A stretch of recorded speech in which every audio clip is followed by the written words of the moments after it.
Why are you scrolling? What are you trying to find in your newsfeed? What is it that you crave for when you reached out for your phone and started scrolling through social media? Do you know? I know this can be quite confronting, but this is a very important question to ask because the information that we consume is equally, if not more important than the food we consume.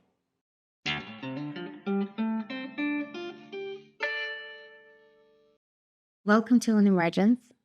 I'm Laura Sagan, your host of a podcast on what it takes to be a human being. This episode today, we're recording in Guatemala in a small village called San Marcos. So if you hear on the background strange noises, construction, traffic, roosters, you know why. To talk about the information that we consume could not be more topical today, literally today, on the 9th of October, 2023, when this episode is being recorded. As of right now, there are political demonstrations going on in Guatemala, especially around Guatemala City. And in fact, I'm recording this episode because I couldn't leave for the trek I was supposed to leave because of the local population blocking the roads to stand up for what they believe in, to stand up for democracy. Recently, in August, there has been a presidential election where a candidate that wasn't supposed to win won. The candidate that was elected by the people in a landslide election. Now, that is the only piece of news that I knew before going to Guatemala. In fact, that was the only reason why I checked the news for probably first time in the 3-4 weeks. It might surprise you, or might be a subject of your judgment, is that I don't read the news. I don't follow the news. I don't check news websites. I don't certainly wake up with my phone and go to the news website to see what's going on in the world. I am choosing to be mindful about the information I consume. And I also believe that the news that are supposed to reach me will reach me. It meant that I actually have heard from people about the protest. I have seen the signs, I have overheard people talking, and the news that are important to me have reached me. Now, of course, it's a little bit different if you're working in an industry that is tied in closely to the news. So, for example, if you're a trader, you have to check the news in order to try to predict the movement of stock. If you're working in a publishing company, if you're working at a newspaper, in a magazine, you kind of need to know what's going on.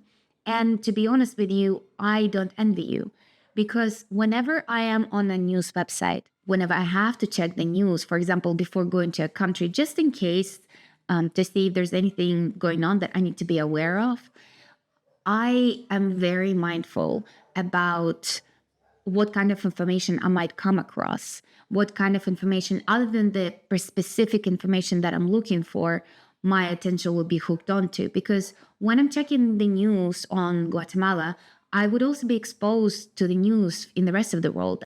Now, it is definitely a personal choice whether you want to stop checking the news or you want to continue reading it. It's completely up to you. I'm sharing my personal experience with it. For the last 4 years, and yes, you heard it correctly, for the last 4 years, since late 2019, I have not been actively engaging with news, including in the times of pandemic. On the day when pandemic was announced, officially marked as pandemic, it is a friend of mine who told me about this. I didn't find out about this on the news website. And as the pandemic unfolded, in fact, I became a lot more grounded in my views that I can only influence my immediate reality. So I focused on making the change, on living my life in the way that is best for me, given the circumstances surrounding me. And the circumstances were slowly changing. So things like lockdowns and restrictions were changed and moved. I was able to find that out from other people, from people who watch the news, from people who choose to expose themselves to it, or I have seen the signs, or I've engaged in personal conversations, which is also creates more interesting conversations as well when I'm talking to someone about an issue or about a matter that has been known to the public for the last 3-4 days, and I'm not aware of it because, well, I just chose to focus on something else. At the time, I was building my company, and my sole focus was on that. And I was only aware of the news that was directly impacting things like logistics. So people from my team, they were updating me. Oh, there were some strikes in the US, or there's a weather forecast, there's storms going on. So I was able to find that out. But the thing is, knowing about this, yes, it allowed a certain degree of planning sometimes, but most of the time I was completely powerless. That knowledge of what's going on didn't give me an advantage to secure myself. In fact, whenever I would find out that something is going on, it would stress me out. And I would find myself being unable to focus on what I really need to be focusing at the time. And I was certainly not focusing on reading the news. Now, another reason that I'd like to suggest to you as to why you're scrolling and why we're compulsively checking the news, why we're checking our feed, is probably that hope to find something that soothes us. Like I started this episode, is when you reached out for your phone to check your social media or news website.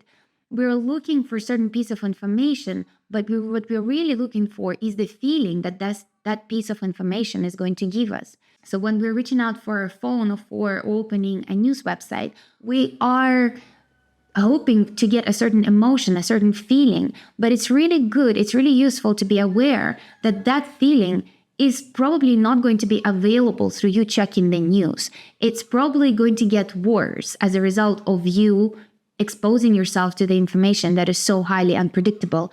And that is by no means an invitation for you to stop checking the news. If you want to continue doing it, do it. All I'm saying is that be mindful that very thing that you're looking for when you're reaching out to check a news outlet, it's unlikely to provide you that feeling that you're looking for when you're first reaching out for your phone. So this is a very, very important point. And the same goes for social media. Personally, when I began this journey of mindful interaction with social media, the moment I would reach out to my phone, I started catching myself first in that very gesture of, well, why am I reaching to my phone? Well, why am I reaching for Facebook? Why am I opening Instagram? On Facebook specifically, I unfollowed all my friends and I only follow events. So whenever someone sends me a friend Facebook request, I instantly unfollow them, because if it is the relationship that is important to me and that's going to flourish into something important, I rely on a personal communication, on a personal exchange of information. So I rely on personal messaging rather than relying on something that that person wants to put out in the whole wide world. So if it's a piece of news that they want to relate to me, personally, I welcome that. I always welcome that. But if this is something that they're looking for general feedback on and they want to engage a community, this is not something I do not have the bandwidth, or rather I choose not to dedicate my emotional bandwidth into those interactions. So because, the moment that you comment on somebody else's post, you might get a reply from other people, and then is this the conversation that you want to spend your attention to? Is this the conversation that's going to give you something that you want to receive from it? Are you engaging in social media and commenting to prove something? And if so, what? Does it need to be proved? Does it need to be said? Is this kind? Is this compassionate? And the thing is, the answer could be yes. So in this case, by all means, go for it. By all means, comment. By all means, interact with people on social media. I'm not here to tell you how you should do it. I'm here to share that there is another way to interact with it. There is another way. And that way is that little pause that you can have the next time that you reach out to your phone to check the news. The next time you reach out to your phone to check Instagram. The next time you reach out to your phone even to check your personal messages, especially if you're waiting for a message. Are you prepared to read whatever reply that's going to be waiting for you? Are you prepared to see the lack of reply? Are you prepared to see the lack of messages from the people that you want to see the messages from? It invites mindfulness to how you interact with social media. It invites mindfulness to how you scroll. I am just as guilty of finding myself scrolling through my Instagram feed. And although admittedly with time it became less and less and less, I still find myself do that sometimes. So I consciously scroll social media feed knowing that I may come across something I don't want to be coming across, or I may find something that's triggering, or I may come across an ad that would make me feel insufficient or somehow less. Or maybe I would come across a piece of news from someone that I'm just not ready to hear or see. But the moment I start scrolling, I understand that there is a degree of uncertainty and unpredictability over what information is going to enter into my awareness. And then the question becomes, am I able to handle this potential piece of news that, well, I don't know how to handle? Do I have that emotional bandwidth to process, to integrate whatever maybe unpleasant piece of news or maybe unpleasant message that may come my way? So these are the questions and the thought processes that kind of whiz through my mind in the moment of me reaching out to my phone. Now, if this sounds like a practice for you or something that you'd like to explore, I want to warn you that this is not something that can take you days or even weeks to develop. I still find myself picking up my phone in a sense of anxiety because, for example, I'm feeling the anxiety over something that is in front of my laptop, and I reach out to my phone as a way to soothe that anxiety. And 90% of the time, I manage to catch myself and say, well, Laura, are you ready to interact with it? Are you ready to the fact that something that you may see on your phone will prompt a greater degree of anxiety than what you're experiencing right now? But 10% of the time I still fail. 10% of the time I still see something, I still get triggered. And then, 15, 20 minutes later, I realize, well, why am I feeling the way I'm feeling? Or I feel the repercussions of the being exposed to the onslaught of information I had no control over. And that brings to another point, is being conscious of who you follow. So like I said, I unfollow my friends on Facebook. I do follow some people on Instagram, and I'm very choosy as to which stories I click on. And that invites a lot of work initially, but it becomes a second nature. And I invite you to think, and I invite you to go through the people and accounts that you follow and ask yourself if this is the type of information that you want to be potentially exposed to on a daily basis. So personally, I stopped using Facebook as a way to be updated about the lives of my friends. I did an announcement post that I stopped using Facebook as a way to interact with people, and that they're welcome to reach out to me through other means, through the media of choice at the time for me, and through personal messaging. And the people who really cared for that relationship with me and the relationships that I really cared for, I made an effort of reaching out to them. I made an effort of sending them a voice note, of asking them how are they doing, of sending them a message. And that is a lot more different than reading someone's public update or reading someone's what they've been up to, what they're announcing publicly. So on Facebook, I use it primarily to follow events and follow some work-related group. That is all. So I know what type of information I'm going to be exposed in. It is not going to be news. It is not going to be any personal updates that I'm not ready, that I'm not prepared to hear and deal with. And it would be the type of information that is kind of like almost controlled. So by being very selective about who and what I'm following, especially on Facebook, because on Facebook, I find information can really vary. It could be personal updates, it could be advertisement, it could be events, that I control it by controlling who is it that I follow. So I mindfully create that bubble when it comes to Facebook, that I know that the type of information that I'm going to receive are going to be within those constraints. And that also extrapolates to other social media platforms like Instagram. So I'm incredibly selective about who I'm following. I am ruthless about who I am muting, whose stories I'm muting, and whose posts I'm muting. And it is only when I'm ready to engage with their life, I mindfully go to their profile and I see what is it lately that they've been up to. Or I actually just send them a personal message to say, hey, how's it going? What you've been up to lately? Or just asking, hey, what you've done last weekend. It doesn't need to be a big life update. It's just to say, hey, I'm thinking of you. So being mindful about who is it that you follow and doing this audit is kind of the audit that I do once in 4 to 6 months. I go through all the people on Instagram that I follow and I clean that up. I clean that up because I sometimes follow accounts for a very temporary reason. I look at the people, at the type of content that they shared, even though my personal Instagram account is private. So I'm very, very incredibly selective who is it that I follow.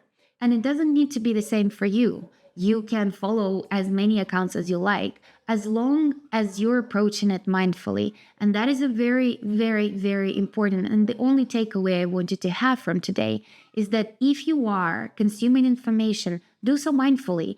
I'm not saying that you should stop checking the news. I'm not saying that you should unfollow your friends, although if this is something that you want to do, feel free to unfollow certain friends, feel free to unfollow all your friends. So what I'm inviting you to do is to be mindful what type of information that you're exposing yourself to.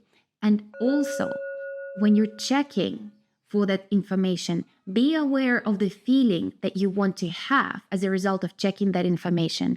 Be aware the next time that you're reaching out for your phone, what is the feeling that you want to have? I've noticed when I was slowly kind of walking away from Facebook, what I was really looking for whenever I was checking it is the personal connection, is the connection to my friends and to my communities. And as I grew more mindful about it, I realized that Facebook doesn't give that to me. I realized that in fact, it makes me feel more empty on the inside. It makes me feel more disconnected. A lot of my friends and connections are not living in the same geographic location that I am.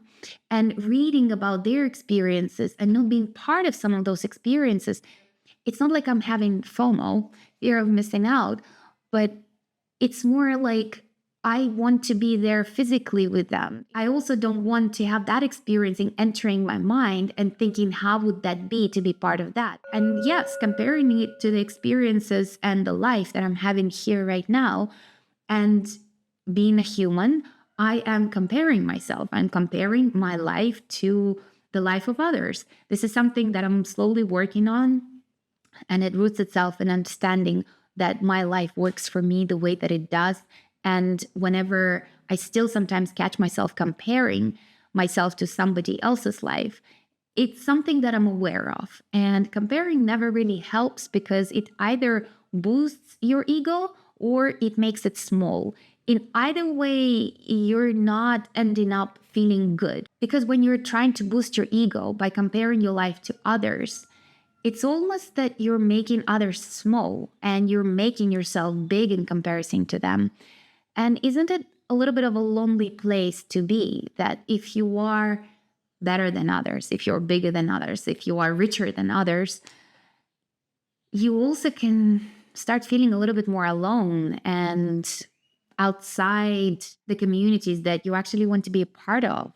Maybe what is it that you're looking for is the connection within your community, not being the best in your community, because trying to be the best within our communities is perhaps the survival mechanism that if we're the best, if we're the richest, if we're the most beautiful, that our community wouldn't abandon us, that we wouldn't be left alone. And that goes into that deep-rooted fear of loneliness, of abandonment that comes from way back when, from millennia, where being on our own, it means that we will die in the woods outside our tribes. So maybe we start looking for connection rather than comparison when it comes to social media. So the next time that you're reaching out for your phone in the hope to feel connection, be aware that the tool that you're about to use may not be the tool that will get you there. And as long as you're aware of that, you're good. And maybe along the way, as you're holding your hand on your phone, you think, well, how is it that I can get that feeling of connection? How is it that I can create that feeling of being connected in my community? And maybe it is putting the phone on the table or putting your phone back into your pocket and speaking to your colleague or your friend or your roommate, or taking a walk in your neighborhood and really feeling that you are part of a community, that you're part of a society, that you're part of something bigger than you. And that community, those people really want you to be part of it. One thing that I'd like to leave you on, it's almost like a bonus part.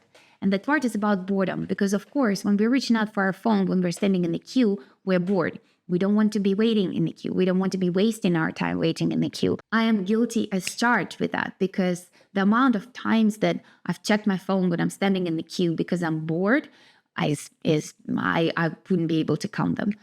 But there's something in boredom. There's something in being bored Because in that state of when we are not stimulated, when we are not entertained, it is almost an invitation to go within, to look inward. Well, what is it that boredom is trying to tell us? What is this emptiness within us is trying to communicate? And maybe nothing, or maybe something, but you wouldn't know unless you let that boredom in, unless you look into that space that is created by the lack of stimulation that we constantly have on a daily basis when we interact with our phone mindlessly. Next time, I want you to remember that and contemplate on the fact that not everything that is empty, such as the feeling of boredom you might experience, not everything that is empty that needs to be filled. An invitation for you to inquire about your own boredom. When you have reached out to your phone and you chose to put it back on without checking it, observe your boredom. Observe what is happening inside. Observe that emptiness, that craving for something that you're not currently have, that empty space that you're trying to fill. What does it have inside? Because not everything that feels empty needs to be filled, because perhaps looking into this emptiness is the very experience that you need to be having. I hope that you got some useful takeaways from this episode. If you have any suggestions, I would love to hear from you. I would love to hear your experiences, your ways of interacting with social media, with news, how anything that I said in this episode resonated or didn't resonate. Is there anything that you found triggering? For example, when I said that I don't read the news, some people have quite a strong reaction to that, including some of the loved ones in my life. It's like, well, how can you not read the news? It's so important. Please share them. Share them in the comments below. I hope that you're subscribed to the channel On Emergence on YouTube. And I hope that you also follow me on Instagram. The handle is On Emergence. Stay in touch, and I will speak to you in a week. My name is Laura Sagan. I'm your host of On Emergence, a podcast on what it takes to be a human being.